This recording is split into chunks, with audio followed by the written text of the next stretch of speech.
আসসালামু আলাইকুম, আশা করি সবাই ভালো আছেন। তো এই যে শশার অবস্থা দেখেন, শশার অবস্থা এরকম। ওই যে সামনে যে গাছগুলো দেখতে পাচ্ছেন দেখেন, লাল হয়ে গেছে সব সব কিন্তু নষ্ট হয়ে গেছে। আর এই যে এখানে একটা গাছ দেখেন, কালো গাছ, এই যে দেখেন কালো গাছ, এই গাছটাতে কিন্তু শশা হবে। হ্যাঁ, এই যে এই পাশে একটা কালো গাছ, এখানে শশা হবে। এই যে এই পাশে কয়েকটা শশার গাছ আছে কালো, এগুলোতে শশা হবে। তো এখানে একটা শশা ধরছে দেখেন, এই যে একটা না দুইটা, এই যে একটা ওই একটা, আর দুইটা ধরছিল এখানে, আর দুইটা ধরছিল বড় হয়েছিল। এই যে এখানে একটা ছোট আছে, এই যে এখানে একটা ছোট আছে, ওই যে ওখানে একটা। তো এখানে দুইটা ধরছিল বড় আসছিল। তো আমি একটা নিয়ে গেছি আর একটা চুরি হয়ে গেছে। তো প্রথম শসাটা কিন্তু চুরি হয়ে গেছে, পরবর্তীটা আমি নিয়ে গেছি। তো এই যে দেখেন চুরি হয়ে গেছে বলতে কে জানি আসছিল, হয়তো বা এসে দেখছে যে ওখানে শশা ধরে আছে, তুলে নিয়ে চলে গেছে বা খেয়ে নিছে। তো যাই হোক, এই যে শশার অবস্থা দেখেন, শশা কিন্তু হবে না, মানে আমার পারিবারিক চাহিদাটা পূরণ হবে। তো সেই জন্য আমি এইটার উপর আর আশা করিনি, অনেক খাটুনি করলাম। বীজ তো খুব বেশি লাগেনি, বীজ রোপণ করছিলাম 120 বা 150 টাকার মতো। সবচাইতে বেশি খাটুনি গেল এইটা, আমরা এই জমিটা আপনার 2-3 বার করে নিড়ানি দিলাম।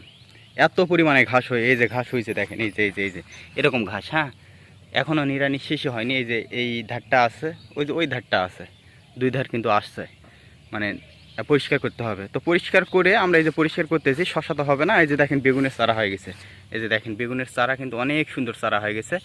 শিয়ালে একেবারে নষ্ট করে দিছিল। আমি আবার উপরে ওই যে দিছি দেখেন, আপনারা একটু লক্ষ্য করেন, বোরের কাটা দিছি। বোরের কাটা দেওয়ার জন্য শিয়াল আর উপরে উঠতে পারেনি। তো সেজন্য চারা কিন্তু হয়ে গেছে, অনেক সুন্দর হয়েছে। তাছাড়া বোরের কাটা যদি না দিতাম তাহলে কিন্তু চারা হতো না। তো যাই হোক, এই যে চারা হয়ে গেছে দেখেন, এই যে চারাগুলো হয়ে গেছে। তো আমরা এর ভিতরেই রোপণ করে দিব, এর ভিতরে সুন্দর করে আমরা মিল মতো লাইন করে রোপণ করে দিব। দেওয়ার পরে ওই কয়েকদিন পর দেখা যাবে যে শশাগুলো আপনার কেটে দিব। কারণ এই যে যেহেতু ফুল চলে আসছে গাছে, আর কয়েকটা গাছ ভালো আছে, এই কয়টা শশা কি হয় দেখা যাক। যদিও বা বিক্রি হবে না, তারপরও কি হয়, বা আপনার যেহেতু কয়েকটা গাছ ভালো আছে, একসঙ্গে যদি শশা ধরে তাহলে অত শশা খাওয়া যাবে না, হয়তো দেখা যাবে যে 2-4 কেজি বিক্রি হলেও হতে পারে। তো এই জন্য মূলত নষ্ট করতেছি না, কারণ এতদিন কষ্ট করলাম, কীটনাশক দিলাম, খরচ আপনার বীজ 150 টাকা, কীটনাশক দিচ্ছি আপনার 300 টাকার, 300 টাকার কীটনাশক, আর খরচ আমার 150, মানে 500 টাকার মতো ধরতে পারেন খরচ হয়ে গেছে। কিন্তু 500 টাকার শশা তো আমি জীবনে বিক্রি করতে পারবো না। আর এই যে ঘাস যে পরিষ্কার করছি আমি আর আমার আব্বা, তো এই জমিটা মিনিমাম একবার পরিষ্কার করতে গেলে 3টা লেবার লাগবে, মিনিমাম সর্বনিম্ন 3টা লেবার দিয়ে হবেই না। 3টা লেবারের মূল্য 1500, আমরা 3বার করছি, মানে 4500 টাকা খরচ। এখানে যদি মানুষ দিয়ে করে নিতাম, যেহেতু আমরা মানুষ দিয়ে করে নিইনি, সেক্ষেত্রে মূল্যটা আমি ধরতেছি না। তারপরও মানুষ দিয়ে যদি করে নিতাম 5000 টাকা দিয়েও আমার এই কাজটা হতো না। কারণ আমরা যেভাবে করি, যত তাড়াতাড়ি করি, লেবারেরা কিন্তু ওইভাবে করবে না। তো এটা যা হবার হয়ে গেছে, করার কিছু নাই। আমরা এখন ওই বেগুন রোপণ করে দেবো। জানি না বেগুন কি হবে, বেগুনের যে পোকা, হ্যাঁ, বর্তমানে সবচাইতে ফসলের ভিতর আপনার এই মানে বেশি টাকা খরচ হয় এই বেগুনে। কারণ বেগুনে যে পোকার বিষ দিতে হয় যে পরিমাণে, আপনারা যারা চাষ করেন তারা কিন্তু বলতে পারবেন। আমি কিন্তু ওইভাবে বেগুন চাষ করি না, তারপর আমার আশেপাশে মানুষ চাষ করে, সেক্ষেত্রে কিন্তু আমি বুঝি, বা 2-4টা গাছ রোপণ করি খাওয়ার জন্য, বুঝি যে বেগুনে কতটা বিষ দিতে হয়। বেগুন যদি আপনি 1000 টাকার বেগুন বিক্রি করেন, সেখানে দেখা যাবে যে 500 টাকার কীটনাশক লাগে, মানে প্রচুর খরচ। তো আমরা এখন যেটা রোপণ করবো, এটা শীতকালীন বেগুন, তো এটা আপনার অত পোকা থাকে না, খরা মৌসুমে বেশি পোকা থাকে। তো এটা শীতকালীন বেগুন, অত পোকা থাকবে না। তো তারপর দেখা যাক রোপণ করি কি হয়, অবশ্যই সেটা তো জানতে পারবেন। এখনও রোপণই করিনি, 2-4 দিনের ভিতর রোপণ করব। আর এই পাশে আমি একটা শশা দেখতে পাইছি, তো চলেন শশাটা ছিঁড়ে আনি। এই যে ভাঙলা নিচে, এই যে শশা দেখেন, আমার কিন্তু রাতের সালাদ হয়ে যাবে। এ বাবা, এখানে দুইটা ধরছে। এই যে একটা ছোট দেখেন, এই যে একটা ছোট, এই যে, আর এই যে একটা, এই যে দেখেন, দেখছেন, ছিঁড়ে নেই, নয়তো আবার কে কখন দেখতে পেয়ে কিন্তু সে নিয়ে চলে যাবে। বিসমিল্লাহ আল্লাহ। এই শশাগুলোর কিন্তু স্বাদ বেশি। হ্যাঁ, এগুলো দেশীয় শশা। আর বর্তমানে যে বাজারে শশাগুলো বিক্রি হচ্ছে, ওগুলো হাইব্রিড শশা, ওগুলোর একেবারে স্বাদ নাই, মানে খেতেই অন্যরকম, দামও কম। আর শশার দাম কিন্তু বর্তমানে অনেক কম, কারণ এখন 30 টাকা কেজি আমি খুচরোই কিনতেছি বাজার থেকে। তার মানে পাইকারি ধরতে পারেন 20 টাকা কেজি, 20 টাকা কেজি পাইকারি। তো 20 টাকা কেজি শশা বিক্রি করে কি হবে? হ্যাঁ, তারপরে তো শশা হয়নি। যদিও বা দেশি শসার দাম বেশি, দেশি বাজারে এখন নাই। দেশি যদি আপনি তুলতে পারেন 30 টাকা কেজি পাইকারি যাবে। এই যে দেখেন ঘাসের কি অবস্থা দেখেন, এগুলো পরিষ্কার করে দিতে হবে, দিয়ে আমরা বেগুন রোপণ করে দিব। দেখা যাক কি হয়। বেগুন তো আমরা অনেক দিন থেকে রোপণ করিনি, মোটামুটি আপনার হচ্ছে 5-6 বছর থেকে, বা তারও বেশি 10 বছর থেকেও আমরা বেগুন মানে রোপণ করিনি। তো এই যে পটল, পটল এই জমিটাতে টুকটাক হচ্ছে, এখন প্রতি হাটে 30 কেজি 35 কেজি হচ্ছে। আপনারা জানেন আগে কিন্তু পটল হতো না। এটা হচ্ছে আমরা যে বাজার থেকে চারা কিনছিলাম, চারা কিনে কিন্তু আসলে লস করে ফেলছি, পুরুষ গাছ দিছিল না আর জাতও খারাপ।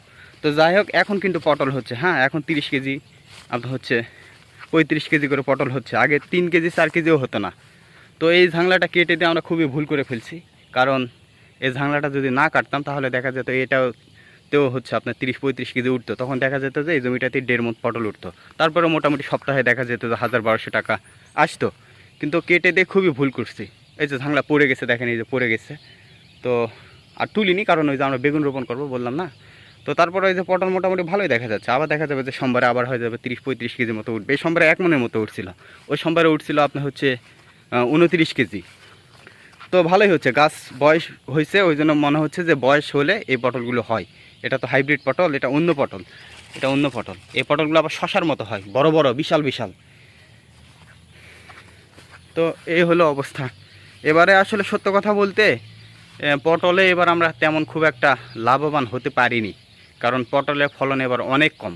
মানে আগামীতে ওই যে ওই জমিতে দেখলেন আপনারা অনেক পটল তুলছে আগামীতে, কিন্তু বর্তমানে পটল নাই।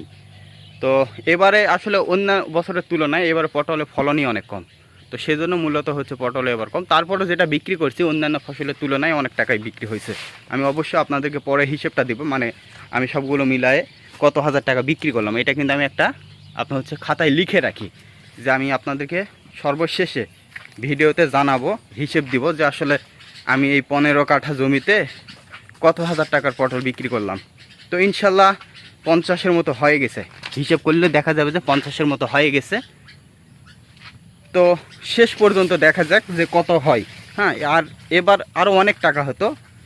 এবার আসলে পটলের ফলনই হয়নি। যে জমিতে আমাদের 5 মণ 6 মণ পটল হওয়ার কথা, সেই জমিতে 1.5 মণ 2 মণ 2.5 মণ পটল হয়। কি বলবো, তো আপনারা বুঝতেছেন যে অর্ধেক ফলন। তো যার কারণে কিন্তু এবার অনেক টাকা কম। তবে সত্য কথা এটা যে আসলে পটলে আপনার হচ্ছে অন্যান্য ফসলের তুলনায় অনেক লাভজনক, কারণ এটা প্রতি হাটে আপনি তুলতে পারতেছেন। আবার অন্যান্য ফসল কি হয়, একবার তুললে নাই। এই যে যেমন কচু যদি আপনি একবার তোলেন, রোপণ করেন, তুললে শেষ। কপি আলু এগুলো তুললে শেষ। কিন্তু এই যে পটল ফুলের ফসল, তো এটা একেবারে দীর্ঘকালীন একটা ফসল, হতেই আছে। করল্লা শশা রোপণ করলেও আপনি এত ফলন পাবেন না। করল্লা শশার মেয়াদ সর্বোচ্চ 3 মাস, আর এটা 8-9 মাস 1 বছর পর্যন্ত থাকে। এই জন্য এটাতে লাভ বেশি। এটাতে অবশ্য পটল মোটামুটি ভালোই আসছে, এই যে দেখেন ভালোই আসছে, পটল ভালোই আসছে। এটা দেশি পটল। তো মোটামুটি ভালোই বিক্রি হয়েছে, মোটামুটি 50-এর মতো বিক্রি হয়েছে। তারপরও পরবর্তীতে আরও কত বিক্রি হচ্ছে সেটা অবশ্যই আমি আপনাদেরকে হিসেব দিব।